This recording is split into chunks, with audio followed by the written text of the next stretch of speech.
Okay, welcome back to the Economy of Bermuda. I'm your host, Lamont Woods, and today we're here with Mr. Robert Stewart, who's talking economy with us. And now we're about to go into a subject that is very much in people's mouths these days, and it's tourism. Mr. Stewart, just recently, Bermuda has formed a tourism authority. Now, in your book, The Guide to the Economy of Bermuda, you mentioned that the Department of Tourism, as it was back then, needed to be privatized. Now we have the Tourism Authority. I don't know if we can consider it to be strictly a private company now. I would love to get your thoughts on that.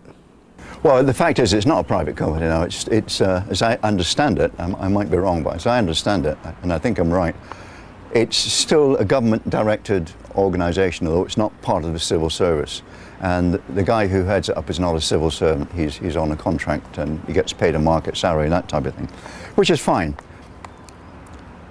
It will only be a private organization when a bunch of investors who are not interested in Bermuda, but who are interested in making money, invest sufficient funds in that organization so that it actually is able to do the job which it's set up to do, which is basically to attract visitors to Bermuda. I think it would be successful if it was privately owned. The big problem is the very few private investors are going to take a chance right now in investing in that organization until such time as it's proved that there is real potential in the future. And I think that's what the Tourist Authority is doing right now. It's, if you like, softening up the investment world to say, here's a great opportunity, let's sell shares in it, and then you can go ahead and do your thing. I mean, we don't have an authority. I don't even think we need an authority, frankly, but anyway. We don't have an authority for international business. We have a Bermuda International Business Association, but they basically are, a lobby organization for international business with government, and they do a few other very laudable things like provide scholarships and so on. But they don't really generate new business. They're not in the business of generating new business. They're a spokesman, if you like, for the industry, which is fine, nothing wrong with that, and every industry needs that. Business comes when entrepreneurs, that's people who want to make money, see an opportunity. If you, again, go back to Bermuda at the end of the First World War, 1918. In 1918, Bermuda had occasional tourists come down here. People like Samuel Clemens and Mark Twain and President Wilson. A few well-known people like that came to vacation. But there was no mass tourism as we know it now, mainly because Americans were too poor, mainly because transportation didn't exist. But there was the genesis of a tourist business. Along with the end of the First World War came an organization called Furness Withy, a private organization. And they said, hey, people are going to be traveling a lot more than they used to, but they've got to have places they want to go to. And Furness Withy said, look, let's build a hotel in Bermuda because it's close to New York, it's got a wonderful climate, we don't need air conditioning, people can come here. And they built the Bermuda Railway Company and they built the Castle Harbor Hotel. And that was the genesis of the Bermuda tourist industry. Other organizations came in and built hotels and did other things. And tourism thrived because we were pioneers in the sense that many outside people saw an opportunity, which many local Bermudians didn't to the same extent, and said, hey, we can make a bundle of money here. Let's get Bermuda on the map as a tourist destination.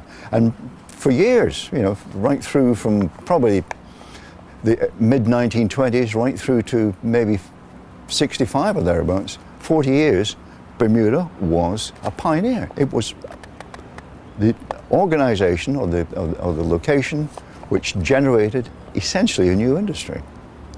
And that was done because somebody somewhere, some guy, nutcase probably in Furness Withy, said, hey, let's build a hotel in Bermuda. And international business. It started off with the British Match Company. Nobody's ever heard of the British Match Company, huh?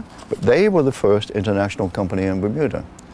American International and Shell, the company that I work for, came to Bermuda in 1947, way before international business was even thought of. They came for different reasons. American International came because China was going to go communist. There was a big civil war.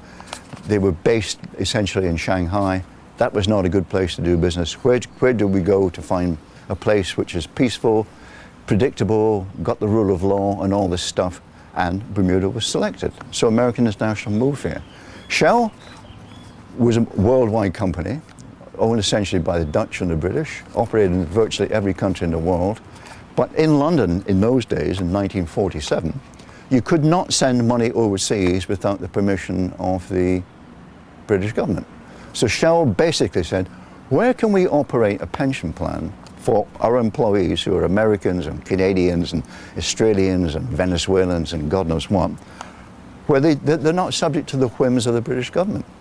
And they said, operate in Bermuda. We can invest all over the world, we can pay our pensions all over the world, and we don't have to pay tax on them. We can do things that we cannot do in the UK. And that's why they came here. International insurance came to Bermuda because there was scandals in London. There was a lot of corruption and incompetence in the London insurance market. Big companies, massive companies, couldn't get proper insurance. So they said, oh, well, let's go to America. But you went to America, you had a legal problem because the lawyers sued you. You put your hat on in the morning. So the last place you want to be for an insurance company is in the United States. So Robert Clements, guys like Ernie Stemple, American International, came up with a brilliant idea. Non-Bermudans, I might add, This is the important point too, to an extent. Came up with the idea, maybe we can operate insurance companies from Bermuda, as American International had been doing for more than 20 years. And in the mid-80s, a whole raft of international insurance companies were formed by British and American companies who wanted somewhere that wasn't Britain and who wanted somewhere that wasn't America, but the money came from both the British and the Americans. Well, I think this is a good time to transfer into, because I think it's a good segue here into immigration. Yeah. Because with the international business, this new problem started to show itself in terms of immigration policy, foreign workers. This became and is becoming and is even currently still a big issue. Now in your book you do say that Bermuda couldn't possibly provide the amount of lawyers, the amount of accountants that would be needed for international businesses. So there will always be a shortage of workers. Now on the other hand though, we may say that some people may say that, well, we don't need a foreigner to wash a pot. But as you've mentioned in the book as well, as countries become more civilized or the standard of living becomes higher, then the population doesn't want to wash pots anymore. Sure. So even though we might be saying... who wants to do that? So even though we might be saying that foreigners are taking over pot washing and there are Bermudians out of work, who really wants to wash pots? So give me your thoughts just on the immigration. Well, there are really two issues here. One is the high-level immigrant, who comes in and does sorts of... let me just read something that I wrote probably about 6-8 weeks ago, but which I have not used yet in an article, although I've got the genesis in one. Right. Many immigrants to Bermuda bring with them thousands of dollars of human capital. So if you think of an accountant or a lawyer or an engineer, these guys have gone to school and university until probably somewhere around the age of 25. Their governments, or they themselves, have spent probably somewhere in the order of $500,000 on their education. So here we've got guys who are basically investment vehicles with $500,000 spent in them. They come to Bermuda at no cost to ourselves, and they operate as, let's say, an accountant, because they're probably the most popular group. At the same time as we're speaking about tourism, we spend bundles of money trying to attract somebody to come to Bermuda for a couple of weeks from the United States or from Canada or from UK or somewhere. So we welcome the guys who come in as tourists for 2 weeks, but then the guys who come in for 3 years with this bundle of capital tied around their heads, we treat them like lepers. We say, oh, you can't do this, you can't do that, you can't do the next thing, you need a work permit, and when you've been here 5 years, we want to kick you out because you might have children who want to become Bermudians and all that. I mean, it's madness, absolute madness. We spend a lot of money trying to get people here for 2 weeks, and we spend a lot of venom, and then we spend a lot of political nonsense on trying to get rid of people who actually create opportunities and jobs for everybody. I mean, this is economic madness at its best. I mean, I always reckon, you know, if somebody was both trained as a psychiatrist and an economist and went up to the House of Assembly, he'd take the whole 40 people up in the House of Assembly and stick them up in the mental hospital up the hill here.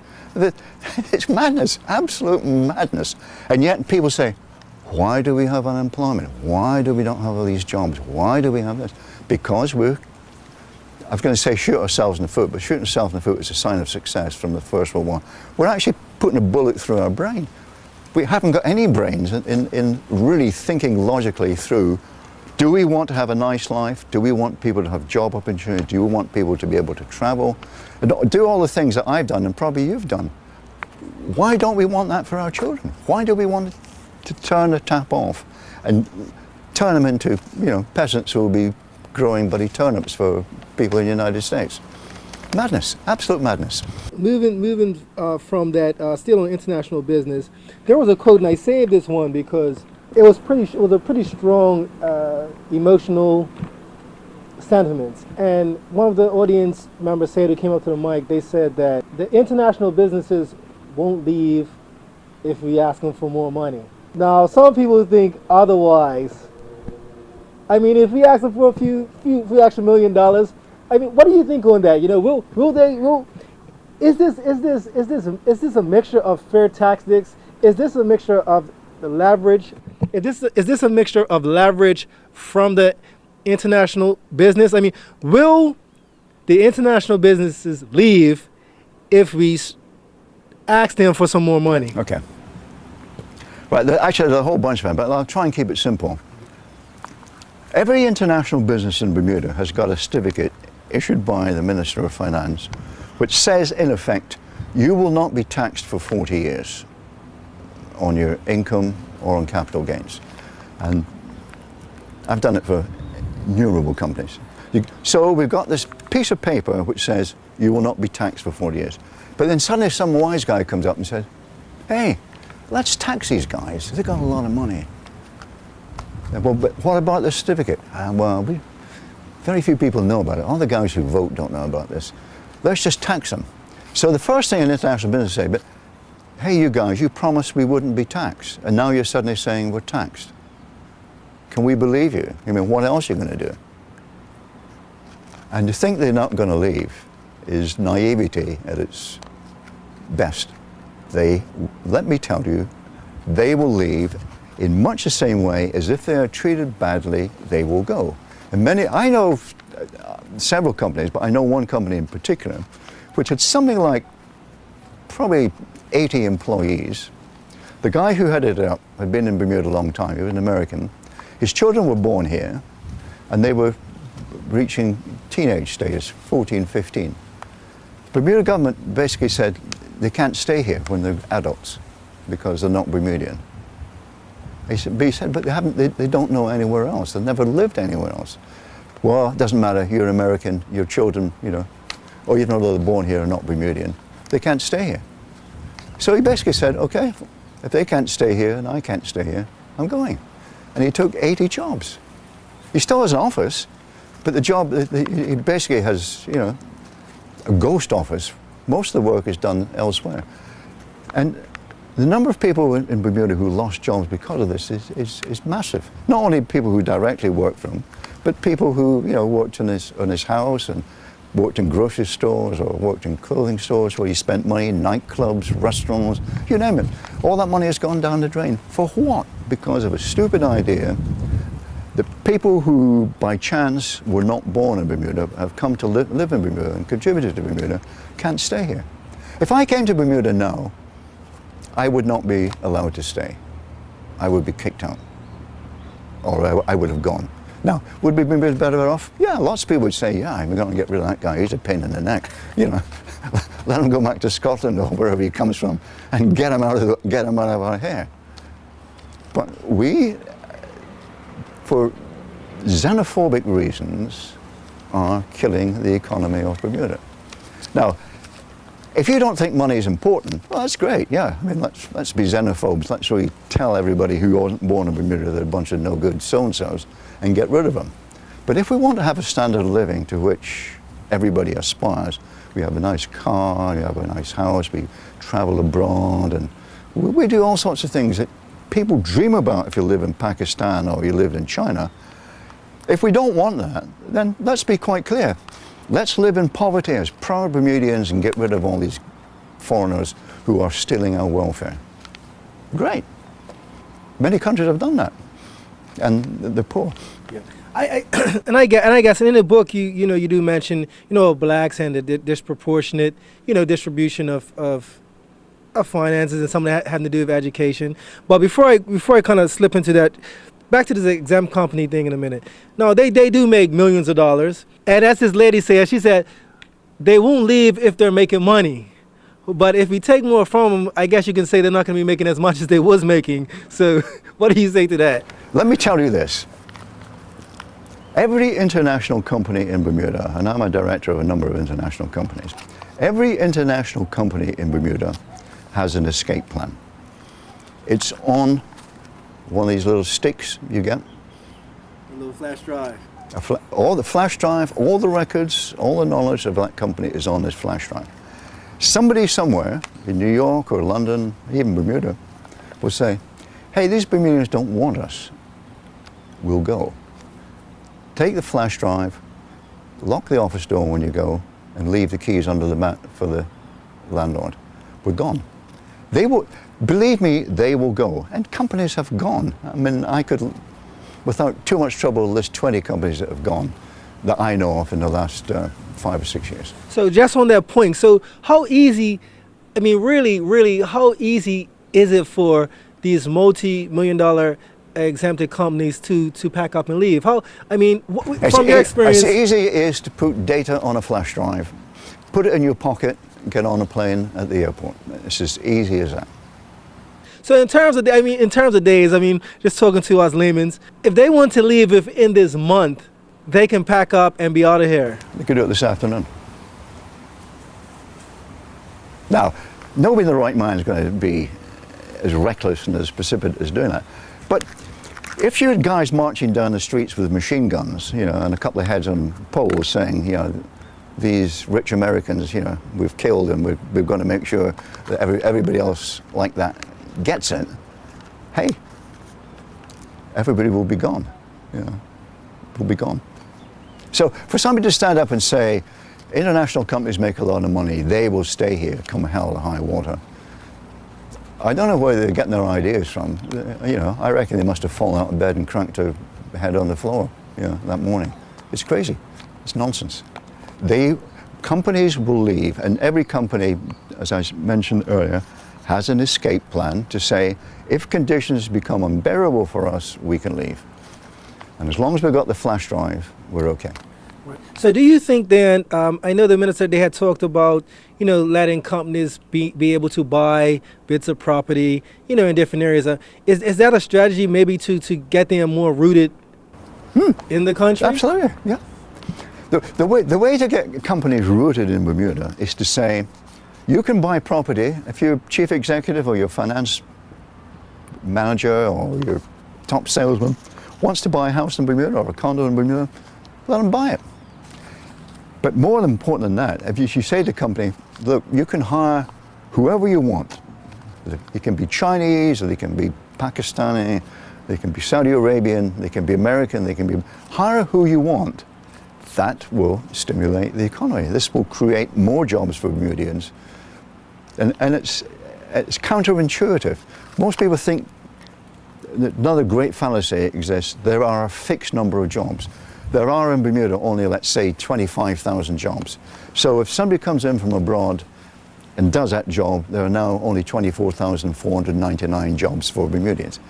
The number of jobs is not fixed. It expands, or as we've seen more recently, it contracts, and it contracts very quickly. So allowing people to be free, allowing people to do what they think is in their own best interests in a commercial sense, pays dividends for everybody. It doesn't penalize Bermudians. It makes them much better off. But somehow, you know, the idea has got fixed in a lot of people's minds that there is only a certain number of jobs, and if we have non-Bermudians come in and do them, there will be fewer jobs for Bermudians. It's actually the opposite, total opposite. When we come back to the economy of Bermuda, we're going to talk about is there a third crop? Bermuda being a two-crop economy, meaning tourism and international business, do we really start taking hard looks at maybe a third crop? We'll talk about that when we get back, right after these messages.